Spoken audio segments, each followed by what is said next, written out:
বিসমিল্লাহির রহমানির রহিম।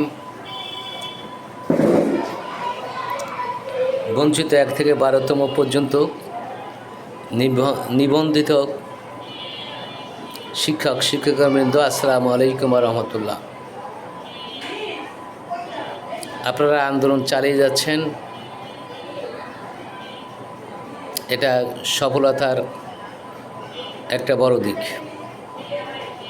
এবং আন্দোলন আগে বেগবান করবেন যেন সফলতা দ্রুত হাতছানি দেয়।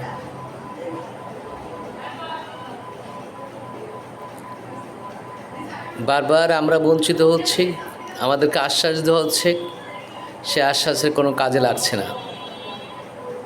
তাই আমি আশা করি আমরা যারা 1 থেকে 12তম পর্যন্ত বঞ্চিত শিক্ষক রয়েছি, যারা অবহেলিত, নিপীড়িত,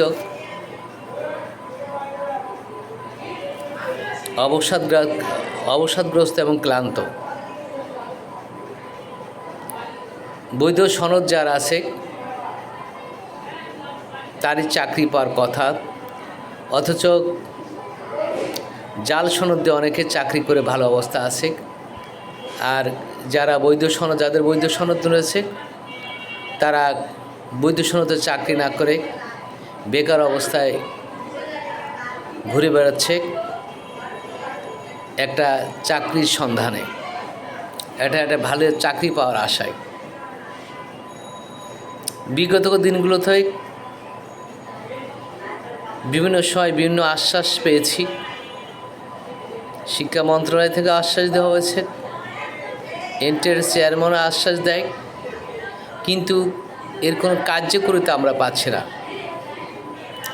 তাই আমরা বলতে চাই যে আমরা যারা বঞ্চিত,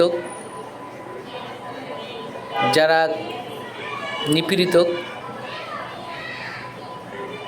যারা আমরা শিক্ষক হতে চেয়েছিলাম, শিক্ষক এখন হতে পারেনি, যদি এনটিআরসি চেয়ারম্যান এবং শিক্ষা মন্ত্রণালয়ের শিক্ষা উপদেষ্টা যদি আমাদের দিকে সদয় দৃষ্টি দেন, আমি বিশ্বাস করি অল্প সময়ের মধ্যেই আমরা আমাদের কাঙ্ক্ষিত ফল পেতে পারি।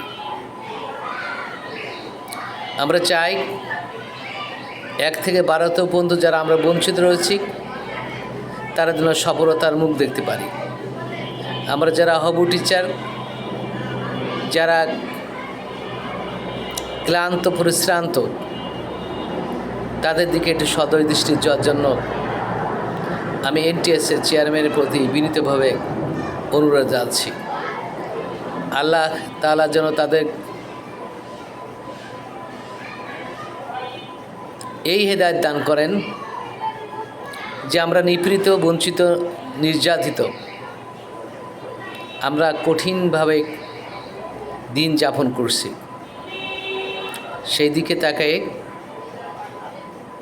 আমাদের দিকে শুভ দৃষ্টি দেবেন, এবং কেসের যে ফাইলটা রয়েছে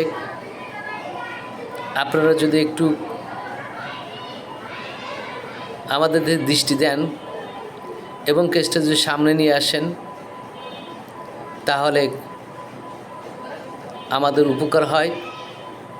আর আমরা যারা বেকার বসে আছি তারা যেন একটা চাকরি পায়, সেই দৃষ্টি রাখে, সেই দিকে আকর্ষণ করে এনটিআরসি এবং শিক্ষামন্ত্রীর শুভ বুদ্ধির উদয় হয়, সেই কামনা করে আজকের মতো বিদায় নিচ্ছি। আল্লাহ হাফেজ। আসসালামু আলাইকুম।